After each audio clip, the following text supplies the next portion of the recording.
как огня боитесь баначить. Вы бродите по ночам только потому, что спят другие. Вы ненавидите всех нравящихся вам. Вам кажется тривиальным. Любить ненавидеть. Вы думаете, я не вижу ваших этих подбородков? Before Vanish, I did a short film called Zagon. It was a mix of short film, narrative storytelling, and animation. It was the first experience that I had with animation. And I think this is the moment when I started mixing different mixed media and kind of liked it. It also had a festival run, but as it was a first project, I would say I just left it there and then moved on to Vanichka. I learned making films during my foundation that I did in UL, University of West London. I was more into fashion and I wanted to study fashion and then work in fashion. And then I had this 1 year foundation where you learn different pathways, and I chose media and I loved it so much. So my final project was also a short film. It's kind of mixed of a bit of documenting my life, and it had like 4 parts. It was 14 minutes long, and it was a very personal project. And that's the moment when I actually realized that I want to do films. I got a gap year and then applied for doing BA and filmmaking in London that I just recently graduated from.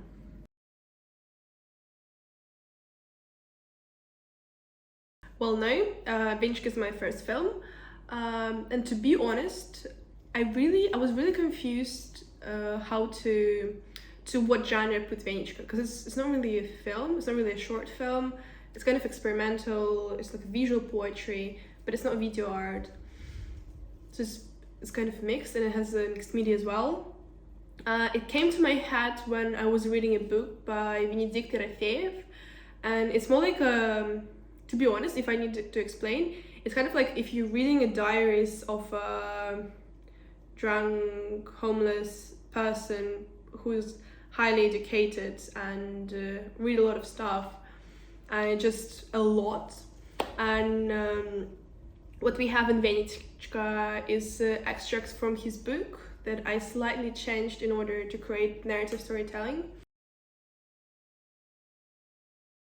To be honest, I would say as a filmmaker, it's really hard to have one or a few favorite films. It's constantly changes. I have my main ones, but very classical. It is Annie Hall by Woody Allen, and it's Sorrentino's. It used to be The Great Beauty, but then it changed to Youth, and now it's changed to The Hand of God. And then I had like a cheesy film that I love for some reason, The Great Gatsby by Baz Luhrmann. But as this always changes and different stuff inspires me, I would say if I need to pick a few films from the stuff that I recently watched for last year or two, it would be Reprise by Joaquin Trier, the guy who also did The Worst Person in the World. Also, there's one film called Leto, Leto, by Kirill Serebrennikov. It's a Russian theater director who also does film, and in Leto you also could face a lot of mixed media type of stuff, and it's not really musical, but there's some songs, and it's based on the true events, but it's not true event actually. Another film that I also very liked, about another Russian screenwriter, called Man from Podolsk. Podolsk is a small town next to Moscow, the capital of Russia. And this film is based on the play. The film is directed by Semyon Serzin. He's quite fresh and new in the industry, and he's doing more and more projects that are very interesting to check out.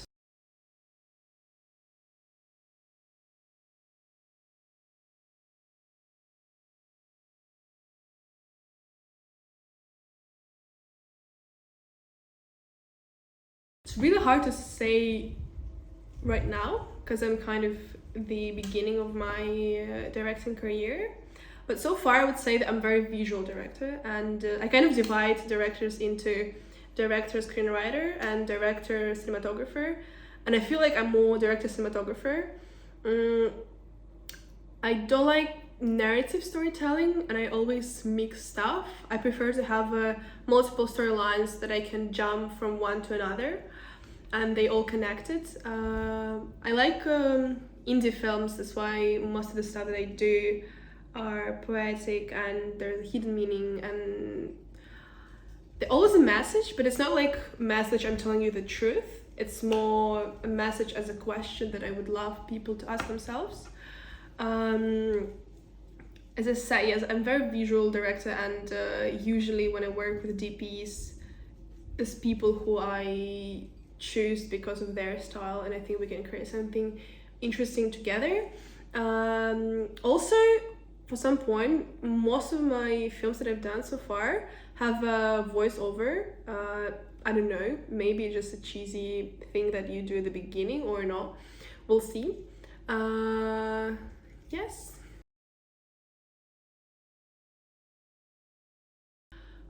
So, the feature film is ideal, but to be honest, if we think of nowadays, I think it would be more interesting and maybe get more profit and just reach more audience from different places. I would do a limited series. I have an idea that I'm developing right now with my friend screenwriter, and it's basically, if I will need to explain it short, it's a story about the character who has to go through multiple steps, and they're quite inhuman and radical. He's going through the steps in order to get right to stay in the country and prove his refugee status. And it's more, I would say, the steps are kind of from dystopia world, and for the series I would say good references are Severance and Black Mirror. It's where the reality that we live in very similar, but there's something off. But yeah, I don't want to tell a lot about the story that we're trying to develop right now, but it would be interesting to actually create a series based on this.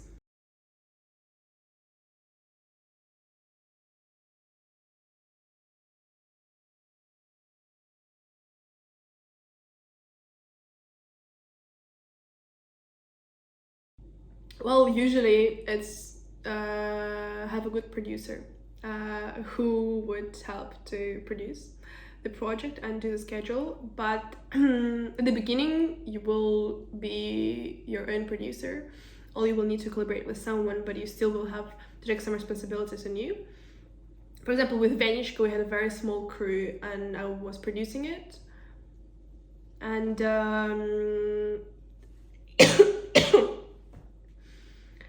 I would say, first of all, know what you're doing it for. Before creating the project and doing a short film or anything, just know where it will go after. Is it for a platform? Is it for just for yourself, or is it for pitching it, create a bigger project? Have your deadlines, because it's easy to postpone deadlines when you're doing post-production, that I do very often, trying to avoid. Have your deadlines for like festival submissions, or deadlines because you need to move on and start another project. Any deadlines helps, like actually take them serious.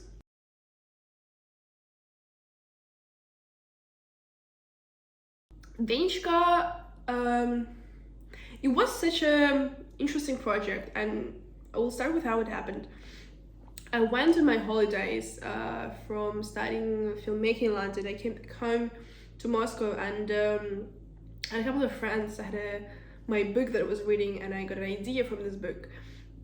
And then I had some of the kit, and we booked the studio, and it was totally experimenting. I borrowed magnifying glass to create this effect that you see in the shot, and it's not post-production, it's actually me holding a magnifying glass. And the funny thing,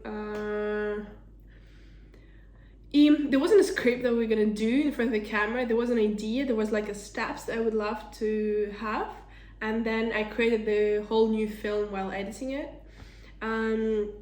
But the most hardest part was the sound design. I'm so grateful to having the sound designer Kirill Sakrakov.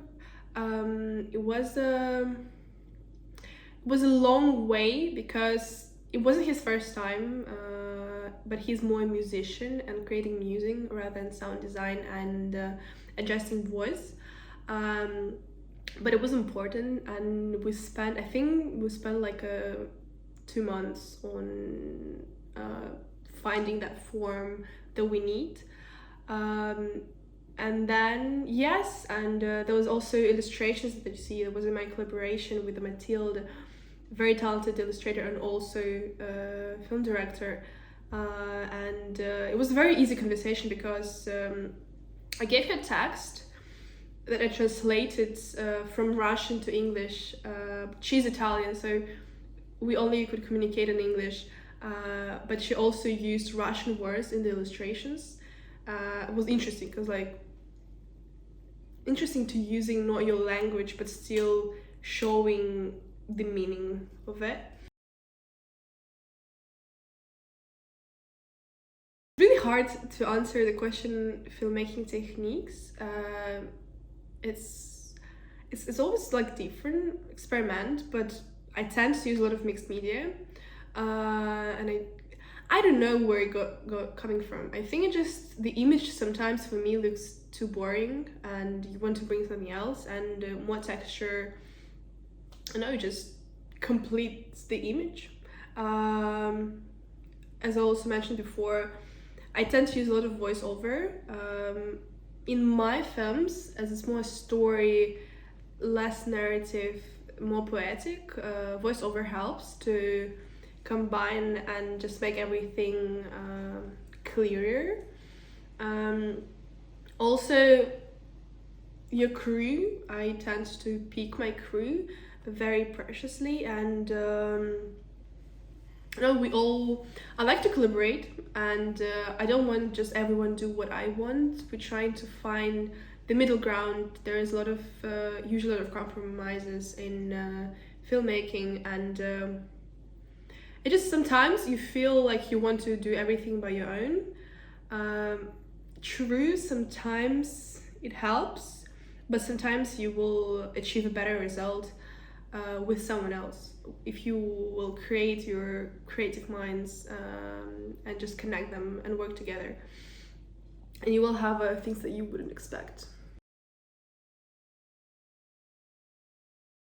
So my next work is right now in post-production, actually 2 projects in post-production. My recent one is a creative short film. It's part of my graduation project, and it is my graduation project. It's basically the metaphor for the relationship between an oppressive government and an individual, a person, shown through the abusive romantic relationship. So basically what we see most of the time on the screen is a romantic relationship with abusive part of it, but everything is kind of like a hint for how the oppressive government treat their people, and there's one individual who kind of spots what is happening and trying to go against the flow. Another project is a experimental documentary based on therapy developed by Dr. Eric Byrne. And this is a psychological therapy called transactional analysis. And it's basically, Byrne's idea is that people tend to communicate through manipulations, and he calls them psychological games. And in the documentary we tell about this theory, and we also including two choreographical, we rehearsed and create two pieces with the dancing sequences, and it's based on the interview with the psychologist who breaks down two games. So it's very interesting. Looking forward to release it very soon. Я не вижу ваших этих подбородков, даже если сохраняю полнейшее спокойствие. Вы притворяетесь, что не слышите меня. Вы даже себе самой боитесь признаться, что так или иначе. а все ваши эмоции, как сдобный баран,